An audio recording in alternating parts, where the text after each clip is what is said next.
come number 2 in their table, whereby they were just awarded the 3-0. Nitaanza na wewe Annette, at least Arocho avute unyunyu. I think it's unfortunate that after the match was abandoned, they scrapped off the performance of the girls, because it goes into statistics. Some of those players, like Brenda Ward, had 8 goals. She was Brenda Cheng, sorry. She was supposed to be in the FIFA group stage team of the group stage. She wasn't given because they scrapped it off to a 3-0. So for me, that was a bit of a ridiculous occurrence. I feel like, yes, okay, waka decide wako injured, waka decide sasa, oh, they can't continue because they have 6 players. I'd like to hear what Arocho would love to say about that. I disagree. Before Arocho comes in, I disagree. I disagree. Umeshasema George, and then we'll give Arocho. Ndiye ameongea. George, what's your take on that?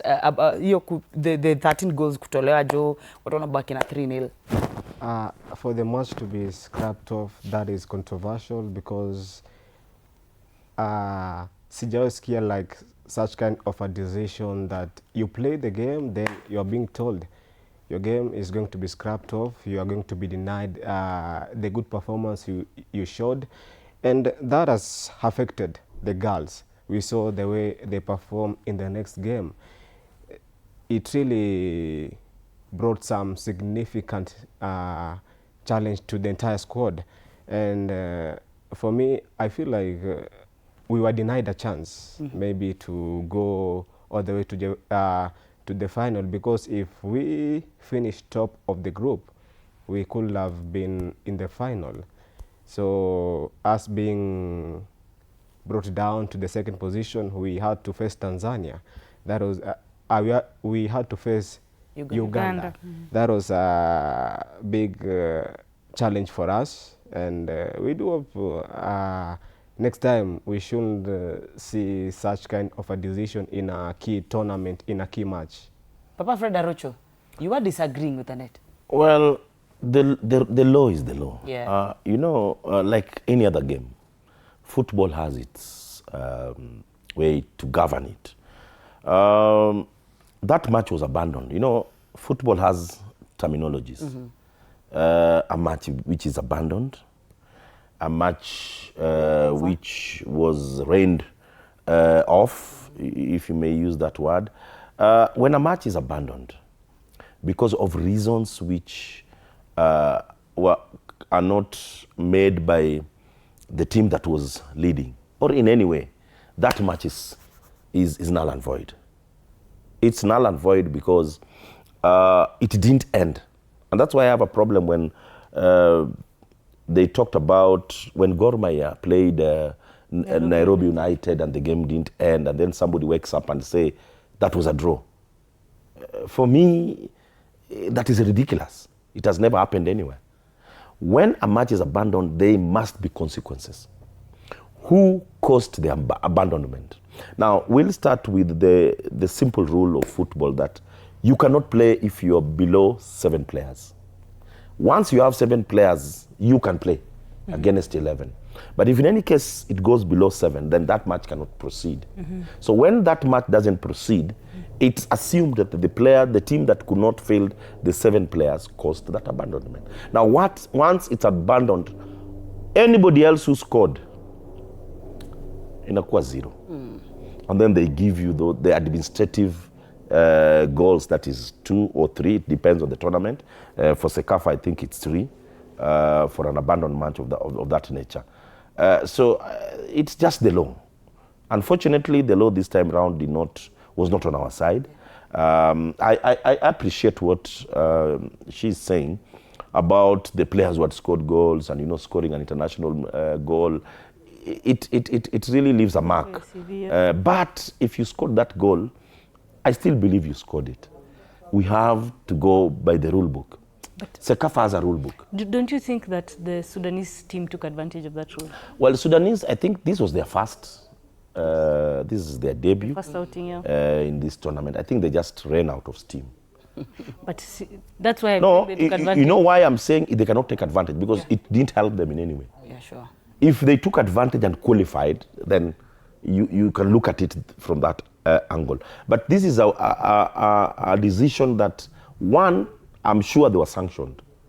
There must have been fines that came their way for not proceeding to the end of the match. And the way I saw the ladies, they were worn out. Walikuwa wamechoka. Now, before we close, I think we have only 3 minutes left. Let's talk about WAFCON that is starting soon. And Kenya is in the death group, actually. Harambee Starlets wako on a task. Morocco, they have Senegal. a task ahead. Now, on the 26th of July, they'll be facing Morocco. And then on the 30th, they'll be facing Senegal. And then on the 3rd August, they are facing Algeria. Did they confirm a venue? It's in Morocco. Okay. It's in Morocco. It's Arocho, briefly. Okay, I'll let the lady to sum it up. I think our preparation is one thing. Initially, we were supposed to go to Europe for our training. I don't know what happened of it. We had already earmarked some venue where we are going to train. I've not heard about that. I think you can give us more on that. Yeah. I don't know what happened with that part of the preparation where we were to go for a camping in Europe. I'm not seeing us doing well. We've been having our issues. I don't know why there are certain players who still cannot play for that team, but I leave it to the coach. But if in any case that team is going to be humiliated, then Beldin, be ready to hear it from me. George Kaisi, and then to Kwelizena Annette. For the Starlets, they're going to have a mountain to climb because the kind of opponents we are going to face, the FIFA rankings favors them, the quality they have, the Moroccans who are the hosts, they're very good. The Senegalese team, they are very physical, they are tactically disciplined, and come to the final team. They are so good in the continental tournaments, the big stages. They have been there, and so for a team like Kenya, when you look at our preparations, the provincial squad, the final squad, there are a bit of some issues, and we are going to see how they are going to perform.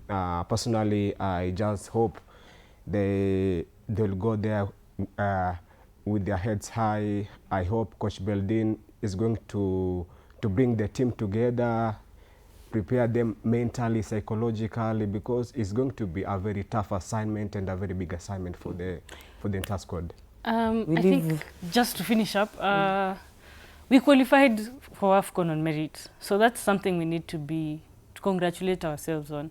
We are unfortunately in group of death, but one of the performances that probably I am proud of is the fact that we drew Zambia in the 4 nations. Zambia is ranked 60 something. We are ranked 100 plus. So for us, that is coming to this tournament, that is something that should give us a bit of confidence. And of course, yes, we went on to beat Lesotho 6+ goals. So for confidence, I think the girls are confident. But that group is so, it's hard. You know, we have Algeria, we have Morocco, and we have Senegal. It's a big mountain to climb. But the fact that we got there after not being there for 9, 10 years, I think for the girls, we leave Beldin to take charge. No, tell us something about what happened. For France, it was a good thing we didn't go because we would have traveled and the WAFCON would have been postponed. So I want to see if probably that is still in the works. It worked to our advantage because we know so many African women. Are we still going? Yes, and also remember that this team, Australia pay kuwapiga sana during the FIFA series. But so we wish Harambee Starlets. We wish Harambee Starlets all the best. Surely. And I'm just being optimistic. Yani, we are consoling ourselves. No, I'm just being optimistic that they might. They might. They can hold them down. Said like this, they're going to have confidence. Yes, confidence. But lacking some of the players, I don't know why. Corazon. I'm gagged. That Corazon. I'm gagged. But anyway, no, Arocho, hold it. I'm hold it there.